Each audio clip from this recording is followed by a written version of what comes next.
This channel does not promote any violent, harmful, or illegal activities. All content provided by this channel is meant for an educational purpose only. আরজি করে ঘটনার পর থেকে গোটা রাজ্য প্রতিদিনই পথে নামছে। নারী নিরাপত্তা নিয়ে দাবি উঠছে আর এই আন্দোলন হচ্ছে প্রায় রোজই। কিন্তু কাজের কাজ কি সত্যি হচ্ছে? তা না হলে কেন এখনো শ্লীলতাহানির শিকার হতে হচ্ছে মহিলাকে? কেন হুমকি হিসেবে শুনতে হচ্ছে আরজি করে দেব? আতঙ্কে কাঁটা হয়ে রয়েছেন মালদার নির্যাতিতা।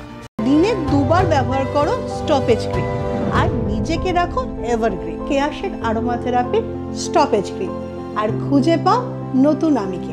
বন্ধ বিজেপি জেনে রাখো, বন্ধ সিপিএম জেনে রাখো, তৃণমূল কংগ্রেসের একটি পতাকা তোমার বিজেপির কর্মীদের গায়ের 50টা চামড়া টেনে নামিয়ে দিবে তৃণমূল কংগ্রেস কর্মীরা। বিজেপি সিপিএম এর উদ্দেশ্যে ঠিক এই ভাষাতেই ফোঁস করেছেন মালদা তৃণমূল সভাপতি আব্দুল রহিম বকশী। অনেকেই বলেন নেতা যেমন জনতাও তেমন। তৃণমূল নেতার ফোঁসে কি তার দলের কর্মীরা উদ্বুদ্ধ হচ্ছেন? কারণ তারই জেলায় নারী নির্যাতনের অভিযোগ তৃণমূল কর্মীর বিরুদ্ধে।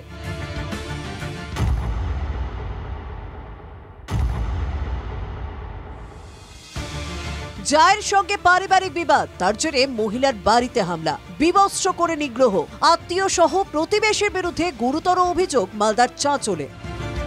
আর ভাই এবং বিভিন্ন লোককে ডেকে আমার সঙ্গে শ্লীলতাহানি করেছে।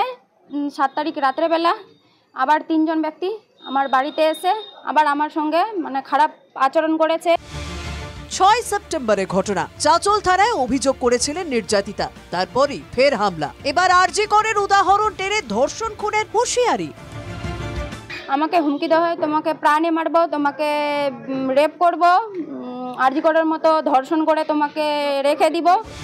কি করে এত সাহস হলো প্রতিবেশীদের? নির্যাতিতার স্বামীর অভিযোগ পিছনে তৃণমূল নেতার হাত রয়েছে। ওদের বড় নেতাজন আছে, ওরাই সব ওকে সাপোর্ট করছে। টিএমসি দল করে। হ্যাঁ, আচ্ছা, টিএমসি দলের সদস্য। অভিযুক্তদের মধ্যে একজন নাকি স্বাস্থ্যকর্মী।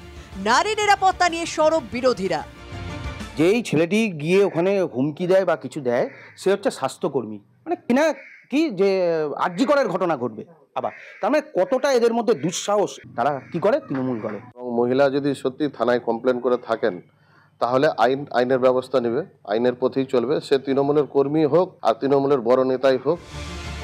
আতঙ্কে পরিবার। রবিবার ফের চাঁচল থানায় 3 জনের বিরুদ্ধে অভিযোগ দায়ের হয়েছে। প্রশ্ন হলো, আরজিকর কাণ্ডে যখন গোটা রাজ্য তোলপাড় হচ্ছে, তখন কোন সাহসে সেই আরজিকরের ঘটনার উদাহরণ টেনে হুঁশিয়ারি দিচ্ছে প্রতিবেশী? পুলিশই বা কেন প্রথমেই পদক্ষেপ করল না?